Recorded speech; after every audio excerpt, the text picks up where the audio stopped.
The wind was a blade against the high plains, sharpening itself on the bones of winter. It scoured the snow from the earth in long, weeping trails, piling it in drifts against the lone cabin and the weathered fences that marked Caleb Stone's world. He stood on the rise overlooking his property, a ghost in the swirling white, his breath a fleeting cloud in the biting air. The wind did not bother him. The cold was an old friend, a familiar penance. Before him were 2 mounds of stone, crude and stark against the snow. One for his wife, Sarah. One for his daughter, Lily. He came here when the past grew too loud, letting the howl of the storm drown out the screams he still heard in his sleep. Today, the wind carried something new, a sound that was not the gale, not the groaning of the pines. It was thin, human, and sharp with pain. A cry quickly swallowed by the blizzard. Caleb's head lifted. His vigil was broken. The world, which he had worked so hard to shrink to the size of his grief, was intruding. He pulled the collar of his sheepskin coat tighter and moved down the hill, his long strides eating the frozen ground. The sound had come from the west, from the edge of his property where it met the Thorn Place, a stretch of land as sour and neglected as the family who owned it. As he drew closer, a weak, flickering light cut through the curtain of falling snow. A lamp in the Thorn farmhouse window. He slowed, his hand resting on the axe handle tucked into his belt, a habit from a life before this one. The house was a dark shape hunkering against the storm, a place of rot and misery. He had known Thomas Thorn, the younger brother, a man with mean eyes and a quick temper, who had died of a fever the previous spring. He'd left behind a wife and a small son, now wards of his cruel older brother, Elias, and their iron-willed mother. Caleb crept to the side of the house, peering through a gap in the drawn curtains. The scene inside was carved from a nightmare. Elias Thorn, a bull of a man with a face like curdled milk, had a woman pinned against a rough-hewn table. Her back was to the window, but Caleb could see the dark cascade of her hair, the desperate, futile struggle of her limbs. The old woman, Martha, held her down, her face a mask of grim satisfaction as she brandished a pair of rusted sheep shears. In a corner, a small boy stood rigid, his face a white smudge of terror, his eyes wide and unblinking. Elias held a knife, its edge glinting in the lamplight. He pressed it to the woman's cheek, a low, guttural murmur passing his lips. Then Martha went to work, hacking at the woman's hair, the shears tearing and pulling. Dark locks fell to the dusty floorboards like dead things. The woman's cry was a choked, strangled thing, a sound of profound violation. Caleb saw the flash of the blade as Elias drew it across her face. He saw the red welling up. He did not think. He acted. He took 2 steps back and kicked the door. The wood splintered, the lock bursting from its frame as the door flew inward with a deafening crack. The 3 figures inside froze, their tableau of cruelty shattered. Elias spun around, knife still in hand. Martha shrieked. The woman on the table crumpled to the floor, a hand flying to her bleeding face. Caleb filled the doorway, a specter of vengeance brought in by the storm. Snow and wind swirled in around him, chilling the suffocating air of the room.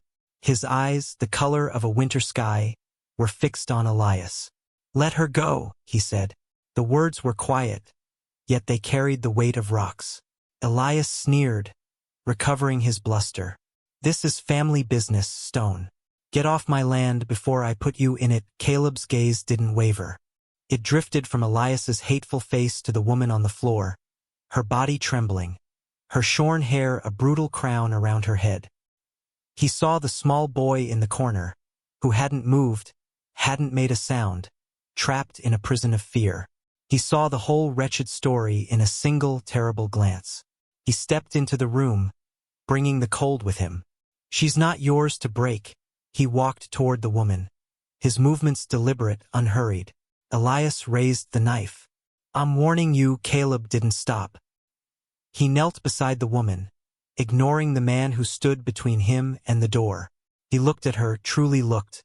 Her face was bruised, her lips split, and a deep, clean cut wept blood down her cheek.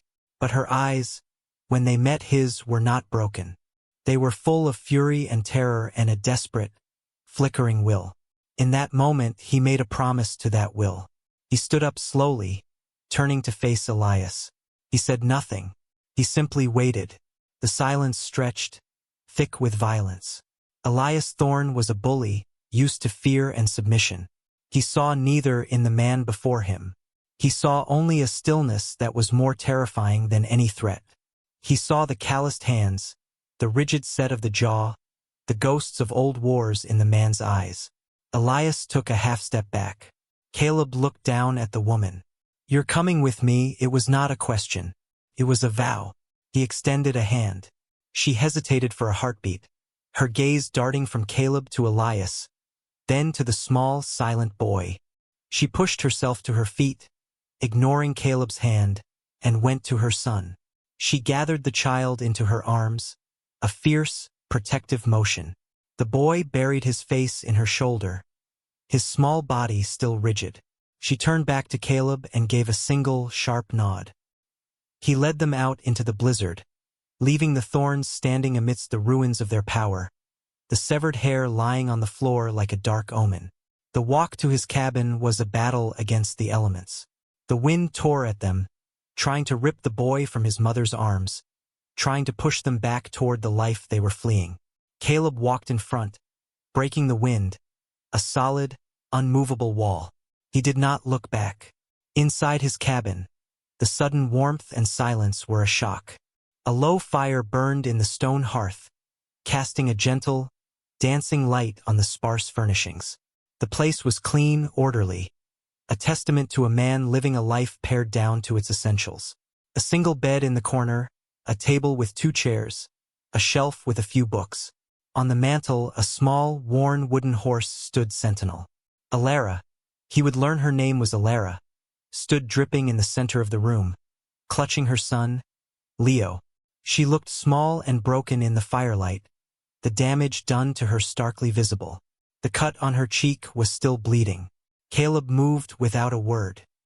He took a clean cloth from a chest, dipped it in the basin of warm water near the fire, and approached her. She flinched, a small, involuntary movement. He stopped. He held out the cloth, an offering. After a long moment, she reached out a trembling hand and took it, pressing it gently to her face. He ladled stew from a pot hanging over the fire into 2 bowls and placed them on the table. He gestured for her to sit. She slid onto the chair, pulling Leo onto her lap. The boy did not eat. He just stared into the fire, his eyes reflecting the flames. Caleb took the cot, leaving them the bed. He lay awake for hours, listening to the storm rage outside and the quiet, ragged rhythm of Alara's breathing inside. It was the first time in 3 years that another soul had slept under his roof. He felt the intrusion like a physical weight, a disruption of the careful, empty peace he had constructed around himself. He had invited the world back in, and he knew it would demand a price. The blizzard locked them in for 3 days. They were 3 days of near-complete silence. A world shrunk to the 4 walls of the cabin. Caleb established a routine. He tended the fire, fetched water, fed his horse and the few cattle in the barn. He moved with a quiet efficiency that left little room for interaction. He was a man comfortable with solitude, and he offered them the same courtesy. He did not press her for words. He gave her the space to heal. He watched her from the corner of his eye. He saw the way she held her son, a constant, reassuring anchor.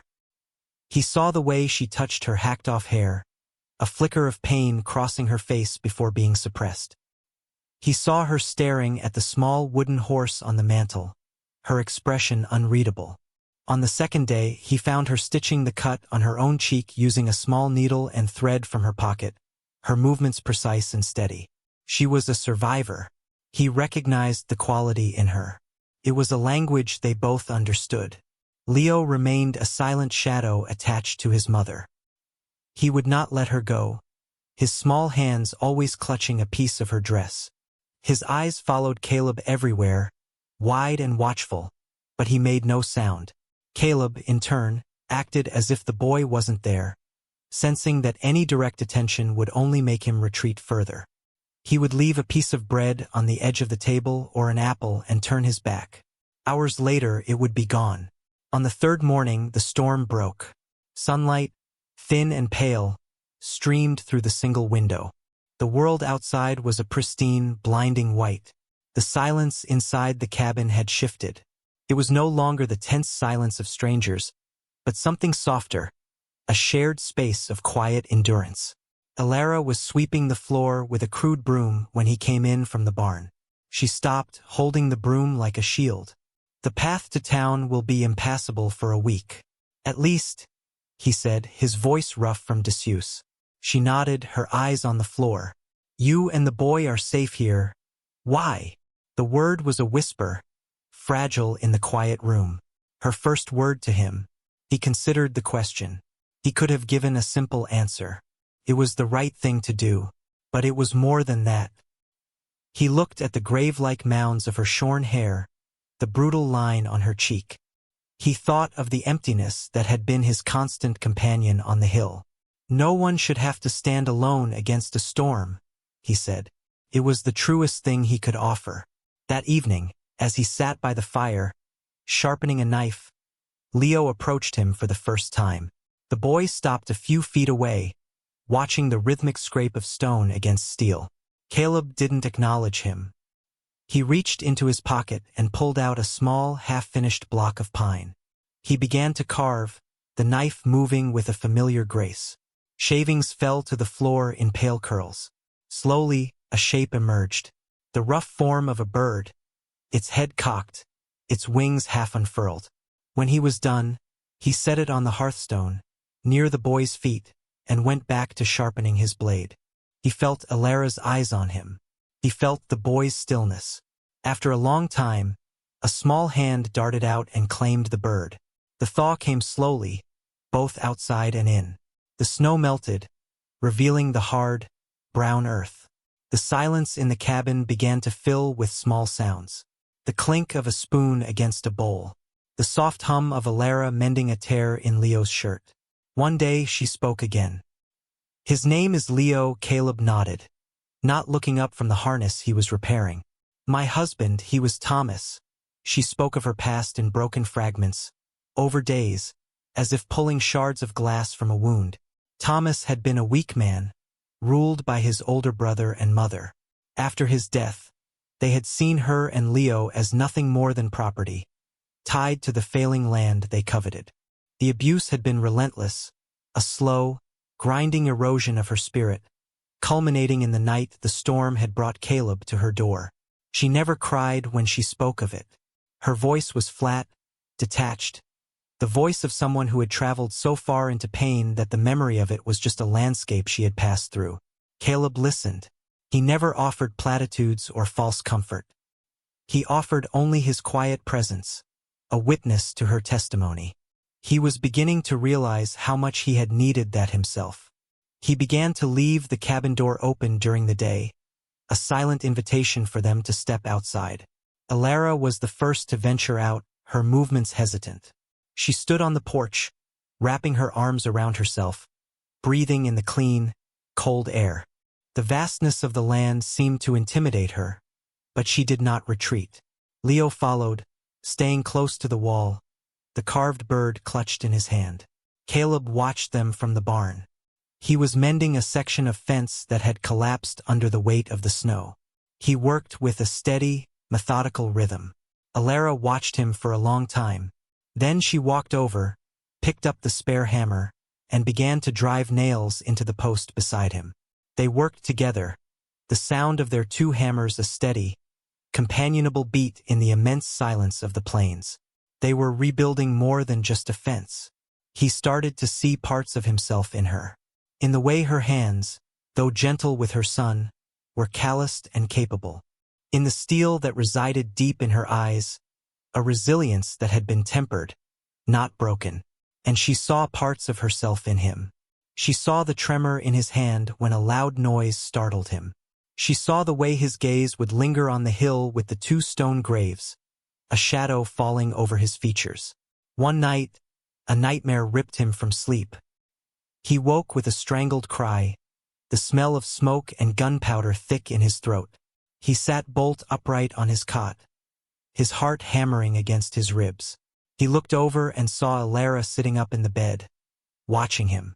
There was no fear in her eyes, only a deep, quiet understanding. She didn't speak. She simply held his gaze for a long moment before lying back down. The shared acknowledgement of their hauntings was more comforting than any words could have been. The world was returning. A rider passed on the distant road. The threat of Elias Thorne, which had been held at bay by the snow, was now a palpable presence on the horizon. Caleb could feel it, a prickling on his skin. He began to clean his rifle in the evenings, the metallic click and slide of the mechanism a grimly familiar sound. Alara would watch, her hands still. One evening, she stood before him. "Teach me," she said. He looked up from the rifle, saw the resolve in her face.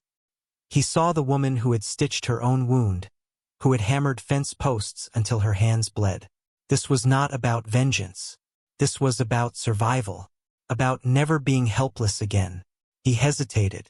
The rifle was a tool of death. It had taken everything from him. But to deny her this was to deny her the right to her own strength. He nodded slowly. He took her outside, into the pale light of dusk. He showed her how to stand, how to breathe, how to hold the weapon until it became an extension of her arm. His hands covered hers on the cold stock, adjusting her grip. The touch was impersonal, practical, yet it sent a current through them both. It was the touch of two soldiers, preparing for a war they did not want but would not run from. She was a natural. Her hands were steady, her eye clear. When she fired for the first time, the recoil jarring her shoulder, she did not flinch. She ejected the shell, chambered another round, and looked at him, her face set. She was ready. He knew they were coming before he saw them. It was a change in the air, a stillness that preceded violence. The birds fell silent. His horse grew restless in the barn.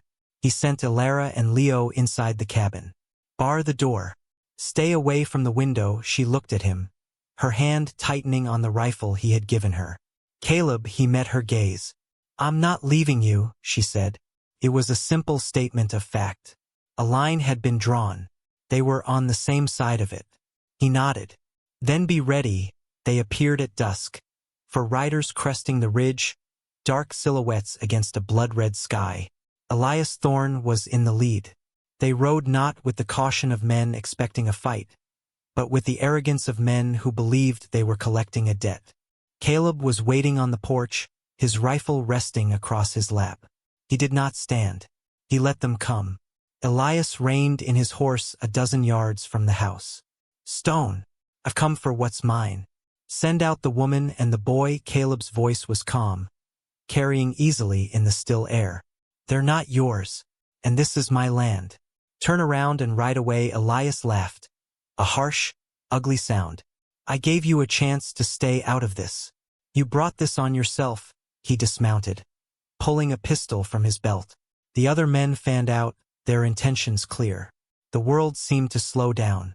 Caleb raised his rifle to his shoulder. The first shot was not his. It came from the cabin window, a deafening crack that shattered the twilight. One of Thorne's men cried out, clutching his arm as he fell from his horse. Elias stared at the cabin in disbelief, his face contorting with rage. That moment of shock was all Caleb needed.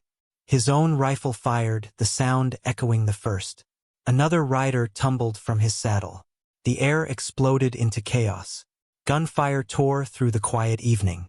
Caleb moved with a lethal economy he had learned in a place far from here. He used the porch posts for cover, firing, moving, reloading. He was not a rancher anymore. He was the man he had tried to bury on that windswept hill. One of the men made a run for the side of the house. Caleb saw him but couldn't get a clear shot. He heard a window smash. He heard Leo's small, terrified gasp from within. Then the sharp report of Alara's rifle. Silence. A new kind of strength surged through him. He was not fighting for the memory of a family he had lost. He was fighting for the family he had found. He moved from the porch, flanking the remaining man, taking him down with cold precision. Now it was just him and Elias. Thorn was crouched behind a water trough, firing wildly. "You can't protect them forever, Stone," he screamed, his voice cracking with fury and fear. "Just like you couldn't protect your own." The words hit Caleb like a physical blow, meant to unman him, to drown him in the old grief. But as he looked at the house, at the window where Alara stood guard over her son, the grief was not a weight. It was a fire. This was his atonement. He rose from his cover and walked toward Elias, his rifle held low. Elias fired, the bullet whistling past Caleb's ear. He kept walking. Elias fired again, this time hitting Caleb in the shoulder. The impact spun him around, but he did not fall. He gritted his teeth against the searing pain and raised his own rifle. He did not fire to kill. He fired to end it. The shot hit Elias in the leg, shattering the bone. The man collapsed with a howl of agony, his pistol falling from his grasp. It was over. The silence that fell was profound, broken only by Thorn's pathetic whimpers and the ringing in Caleb's ears. The cabin door creaked open. Alara ran to him, her face pale in the gathering dark. She helped him to the porch, her hands surprisingly strong. She tore a strip from her dress and began tending to his shoulder, her movements deft and sure. He was the wounded one now, and she the healer. They sat there for a long time as the last of the light bled from the sky. The boy, Leo, crept out of the house. He looked at the scene of the fight, his face impassive. He walked to the mended fence and ran a small hand along the smooth wood. Then he turned and walked to Caleb. He reached out and placed the small, carved wooden bird into Caleb's good hand. He looked up at his mother, then at Caleb, his small face illuminated by the rising moon. A sound came from his throat, a word, his first word, clear and certain in the vast, quiet dark. Home. The seasons turned. The harsh wound of winter healed into the tentative green of spring. The scar on Alara's cheek faded to a thin silver line, a map of her survival. Her hair grew, soft and dark around her face. Caleb's shoulder healed, leaving a puckered scar that matched the others on his body. The three of them found a new rhythm, a life built not on words, but on shared tasks and comfortable silences. They planted a garden. They repaired the roof of the barn. They lived.